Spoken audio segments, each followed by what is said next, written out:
Gue kan pernah mention ya kalau misalnya gue tuh nggak pernah ngalamin kejadian horor. Nah, gue tuh inget sebenarnya gue ada, tapi itu juga gue masih bingung sih itu tuh beneran atau cuma halu doang gitu. Kejadiannya pas masih SD itu gue anaknya sangat penakut, takutan banget. Lo tau gak sih yang SMS random gak jelas gitu, yang pokoknya di bawahnya tuh pasti dia ngomong kayak gini, sebarkan SMS ini, kalau tidak jam 10 malam saya akan ada di jendela rumahmu. Kayak itu gue percaya dan gue sebarin, bener-bener disuruh ke 8 orang, gue 8 orang, kalau bisa gue lebihin 10 orang. Pokoknya gue bener-bener takut deh sama setan gitu, takutan setan daripada sama orang tua gitu. Orang tua gue lawan, setan gak berani.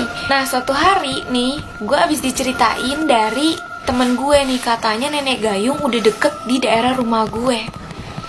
Percaya gue nenek gayung tuh ada gitu. Terus mana pas hari itu mak bapak gue lagi pergi ninggalin gue sekeluarga minggat gitu. Enggak dong, nggak tahu lagi kemana. Terus abang gue main seperti biasa, tidak pulang-pulang seperti Bang Toib. Gue tidak tahu main kemana. Terus di rumah sendirian. Nah balik sekolah sepi banget daerah rumah gue. Ini BTW kejadiannya di rumah gue yang lama. Pas nyampe rumah adem ayem aja tuh, sepi kan. Rumah gue nyalain TV biar rame aja gitu, padahal mah gue juga gak nonton. Itu gue sambil nungguin mau berangkat sanggar gue itu jam 2:30. Di situ posisinya masih 1:30, masih lama tuh. Gue nonton TV, nonton FTV itu ya, di SCTV.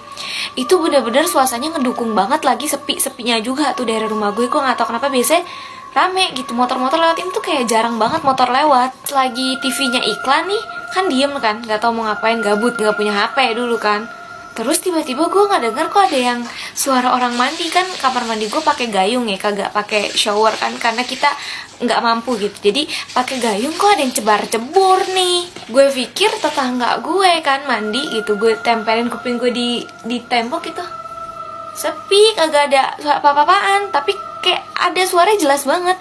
Terus gue jalan ke arah kamar mandi gue liat gini, nggak ada suaranya, langsung hilang. Pas lihat kamar mandi gelap, tidak ada suara, tidak ada apa-apa, langsung semua bulu gue keangkat, merinding gue. Enggak semua bulu ketek kan, enggak, bulu tangan sama bulu kaki gue langsung merinding. Gue langsung ngambil tas yang isinya perlengkapan buat nari, langsung gue cabut dari situ. Gila, gue takut banget. Kayak sejak itu gue nggak berani untuk tinggal di rumah sendirian. Yang padahal kalau di posisi sekarang, wah, gue foya-foya kalau misalnya di rumah sendirian, bebas gue. Tapi pada saat itu enggak, gue langsung trauma, gue nggak mau sendirian. Karena waktunya belum mulai buat sanggar gitu, di sana juga masih sepi, tempatnya juga belum dibuka. Akhirnya gue mampir dulu ke rumahnya Om Burhan. Enggak, gue belum kenal Om Burhan di situ. Gue kenal Om Burhan itu kalau nggak salah SMP ya.